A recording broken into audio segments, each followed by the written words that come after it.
जय शनिदेव, जय श्री राम भाइयों। आज का जो हमारा विषय है गुरु कृपा का गुप्त धन, इसके बारे में आज हम चर्चा करने वाले हैं, विश्लेषण करने वाले हैं। अगर आपने चैनल को सब्सक्राइब नहीं किया, फॉलो नहीं किया, सबसे पहले चैनल को फॉलो करिए, सब्सक्राइब करिए, लाइक करिए, शेयर करिए। तो भाइयों, एक शिष्य को मिला गुरु कृपा का गुप्त धन। ये जो आज की जो हमारी जो कहानी है भाइयों, हमारे दादा गुरु के समय की बात है और हमारे दादा गुरु के समय में घटना हुई है। तो ये क्या घटना घटित हुई थी, वो कौन सा शिष्य था और उसको कैसा गुरु कृपा से गुप्त धन मिला था, तो डिटेल में आपको मैं बताने वाला हूँ। लेकिन आपको क्या करना है कि वीडियो को पूरा देखना है, तभी आप ये बात को समझ पाओगे। ठीक है, तो देखिए भाइयों, जीवन में कोई भी इंसान हो, कोई भी व्यक्ति हो, चाहे कोई महिला हो, चाहे पुरुष हो, चाहे अमीर हो, चाहे गरीब हो, ठीक है, चाहे कोई पढ़ा लिखा हो, चाहे कोई पढ़ा लिखा ना हो, उसे गुरु करना चाहिए, एक आध्यात्मिक गुरु करना चाहिए। और वो ऐसा गुरु करना चाहिए कि उसके पास में त्रिगुण का, त्रिशक्ति का, त्रिदेव का, त्रिविद्या का ज्ञान हो, ऐसा गुरु करना चाहिए। क्योंकि जब तक आप गुरु नहीं करते तब तक जो आपकी भक्ति है, किसी भी देवता की आप भक्ति करते हो, पूजा करते हो, फलित नहीं होती, उसका फल आपको शीघ्र नहीं मिलता, जितना मिलना चाहिए उतना नहीं मिलता। इसी वजह से गुरु करना बहुत ही आवश्यक है। अभी एक व्यक्ति ने ऐसा ही मेरे को सवाल पूछा था, गुरुजी हम तो भगवान श्री राम के भक्त हैं, हम तो भगवान श्री कृष्ण के भक्त हैं, हम तो हनुमान जी के भक्त हैं और बड़े बड़े देवताओं के हम भक्त हैं, तो हमें गुरु करने की क्या जरूरत है। तो देखिए भाइयों, जब तक आप गुरु नहीं करते तब तक आपकी जो भक्ति फलित नहीं होती और अब जो आपकी जो बुद्धि होती है वो अच्छी नहीं हो सकती, वो शुद्ध नहीं हो सकती। देखिए क्या है कि आप जैसे किसी भी देवताओं को बड़ा मानते, जैसे मान लो कि आप भगवान श्री कृष्ण को बड़ा मानते, हनुमान जी को बड़ा मानते, या फिर आप श्री राम जी को बड़ा मानते, तो भगवान श्री राम को भी गुरु के शरण में जाना पड़ा, उनको भी गुरु करना पड़ा। भगवान श्री कृष्ण को भी गुरु करना पड़ा, उनको भी, भगवान श्री कृष्ण को भी गुरु के शरण में जाना पड़ा। तो ये आपको समझने की बात है, आप जिसको भगवान मानते हैं उसको भी गुरु करना पड़ा और उसको भी गुरु के शरण में जाना पड़ा और वो भगवान को भी गुरु के आशीर्वाद की जरूरत गिरी। तो आप तो फिर किस खेत की मूली है, तो फिर आपको गुरु तो करना ही पड़ेगा, तब तक आपकी तब तक आपकी जो भक्ति वो फलित नहीं होगी। ठीक है, और जो भक्ति आप करते हो उसका फिर आपको शीघ्र लाभ नहीं मिलता। और जैसे खाली गुरु नाम के लिए नहीं किया जाता, गुरु करने पर जो गुरु के जो कुछ नियम होते हैं, गुरु की जो सेवा करनी पड़ती है तन मन धन से, गुरु को दक्षिणा भी देनी पड़ती है, गुरु का आशीर्वाद, गुरु का जो मन है वो जीतना पड़ता है, तब ये को उसको गुरु कहते हैं। तो खाली आपने फिर नाम के लिए गुरु कर दिया और फिर एक ही बार गुरु कर दिया, उसके बाद में फिर 10 साल तक आपने उसका चेहरा भी नहीं देखा और ना ही आपने कोई दान धर्म दक्षिणा भी नहीं की, तो फिर उसको गुरु करना नहीं बोलते। ठीक है, तो ऐसी बातें होती है भाइयों, जो समझने वाले इंसान वो समझ जाते, जिसको नहीं समझना वो नहीं समझ पाते। तो गुरु का जो गुप्त धन है, जो हमारे जो आज की जो कहानी भाइयों, ये ऐसी है कि जो हमारे दादा गुरु थे बहुत बड़े तांत्रिक भी थे, पंडित भी थे, महाराज भी थे। आप सब लोग जानते कि हमारे जो कम से कम 5 पीढ़ियों से हमारे खानदान में इंद्रजाल विद्या, नारायणी विद्या और आघोरी विद्या चलती आ रही है।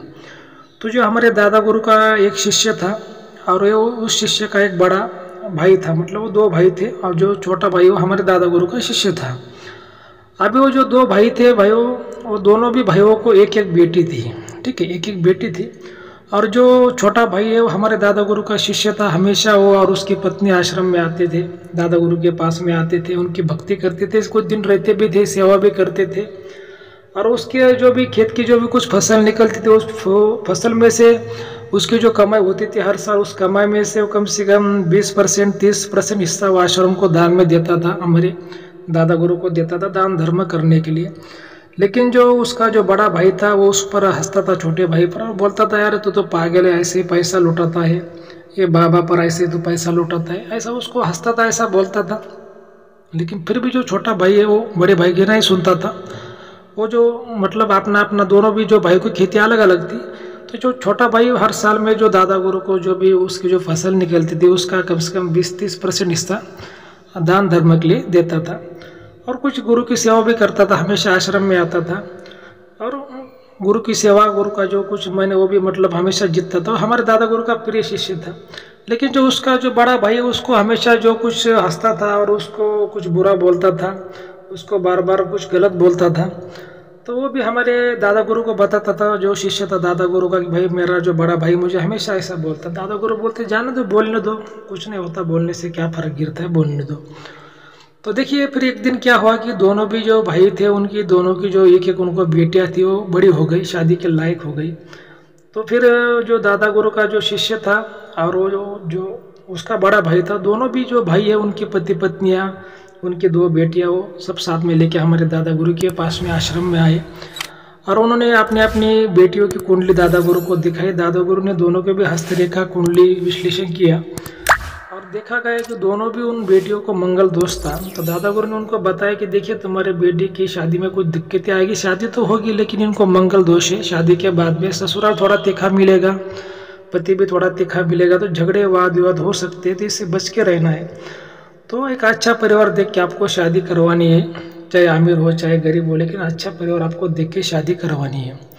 तो उसके बाद में फिर वो दोनों भी भाई अपने अपने घर चले गए और फिर वो बाद में सोचने लगे कि भाई दादा गुरु ने तो बोला कि तीखा परिवार मिलेगा और झगड़ालू परिवार मिलेगा, तो हमारे बेटी का क्या होगा। तो जो छोटा भाई था, जो दादा गुरु का जो हमारे शिष्य था, तो वो भी सोचने लगा और जो बड़ा भाई था उसको वो भी सोचने लगा। तो जो बड़ा भाई है वो उसने ज़्यादा पैसा कमा लिया था, वो कोई दान धर्म नहीं करता था, उसको जो भी कुछ पैसा आता था वो घर में ही खाता था, उसने ज़्यादा पैसा कमा लिया था। और जो छोटा भाई था, जो दादा गुरु का हमारे शिष्य था, वो ऐसे दान धर्म करता था, उसके पास में कोई ज़्यादा पैसा तो नहीं था, फिर भी जितना आवश्यक है उतना था उसके पास में। तो जो बड़ा भाई था, उसका बड़े भाई ने फिर सोचा भाई देखो अगर हम बेटी तो हमारी एक ही है और दूसरे के घर पे जाएगी और झगड़ा होगा तो फिर हमारे बेटी का कैसा होगा। तो उसने सोचा कि हम घर जमाई कर लेते हैं, किसी जमाई को खरीद लेते हैं, उसने ऐसा सोच लिया।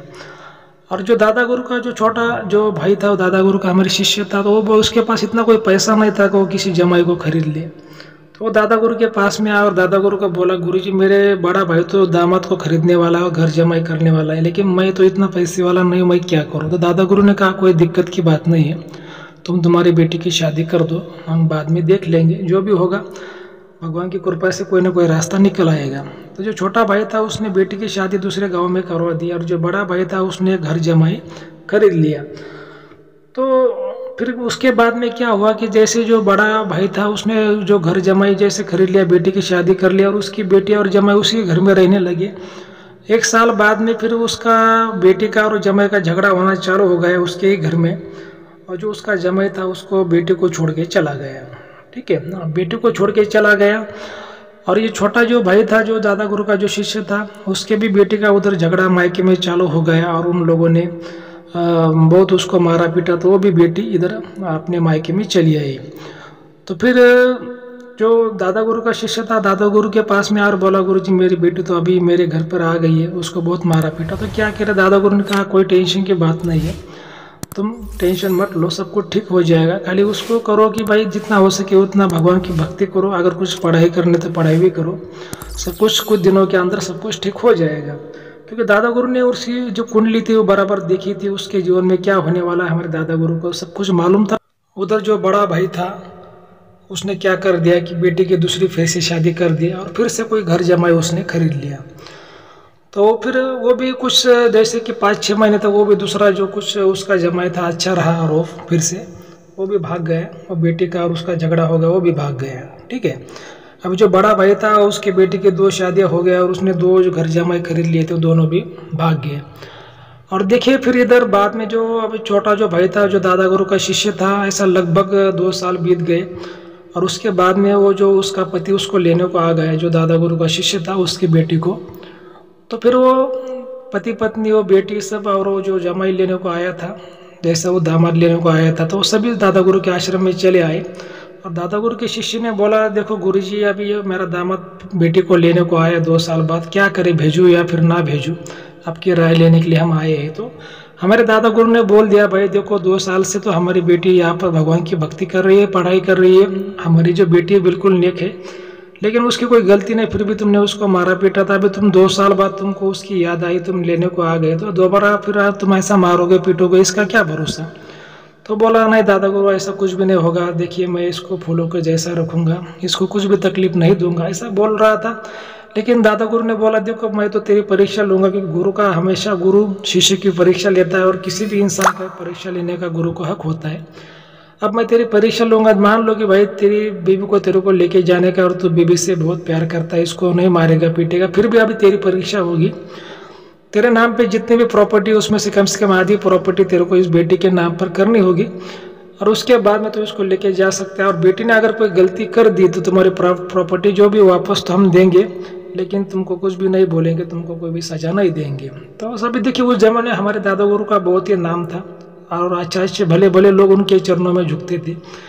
तो बोला गुरुजी देखिए आप इतने बड़े गुरुजी, आप आदि क्या मैं पूरी भी प्रॉपर्टीज़ के नाम पर करने को तैयार हूँ, खाली आपके भरोसे, कोई दिक्कत की बात नहीं है। दादा गुरु ने भी उसको आश्वस्त किया कि देखो हमारी बेटे से भी कोई गलती नहीं होगी, अगर गलती हो गई तो उसकी जिम्मेदार खुद मैं रहूँगा।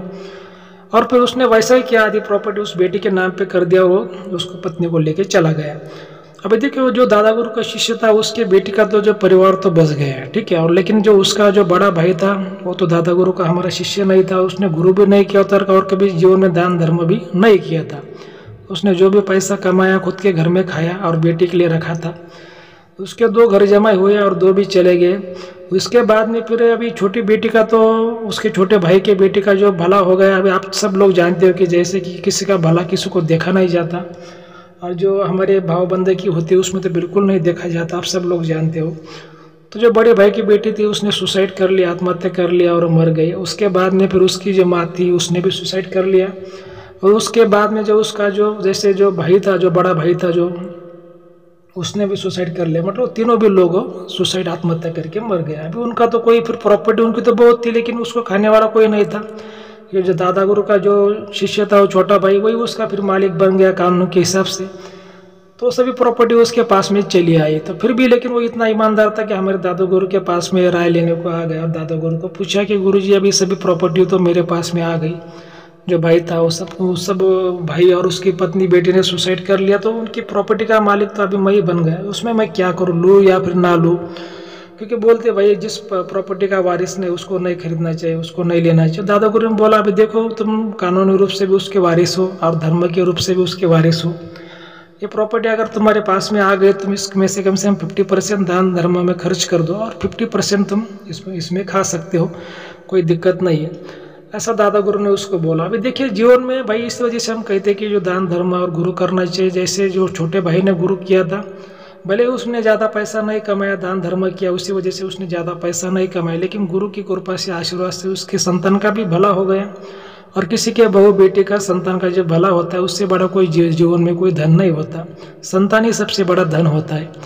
और उसके बाद में उसको उसके बड़े भाई की विरासत में प्रॉपर्टी भी मिल गई, ठीक है। फिर भी उसने उसमें से 50% दान धर्म में खर्च कर दिया। ऐसी बातें होती है। इसी वजह से मैं हमेशा कहता हूँ गुरु की सलाह बहुत ही अमृत जैसी रहती है, बहुत ही बहुमूल्य रहती है। तो गुरु करना चाहिए, गुरु का आशीर्वाद लेना चाहिए, और गुरु की सलाह से भगवान की भक्ति करनी चाहिए। जो कुछ मंत्रों के जाप होते हैं वो करने चाहिए, और गुरु मंत्रों को सिद्ध करना चाहिए। तो ठीक है, अगर आपको आज का वीडियो अच्छा लगा तो चैनल को सब्सक्राइब करिए, फॉलो करिए, लाइक करिए, शेयर करिए। जय श्री देव, जय श्री राम, धन्यवाद।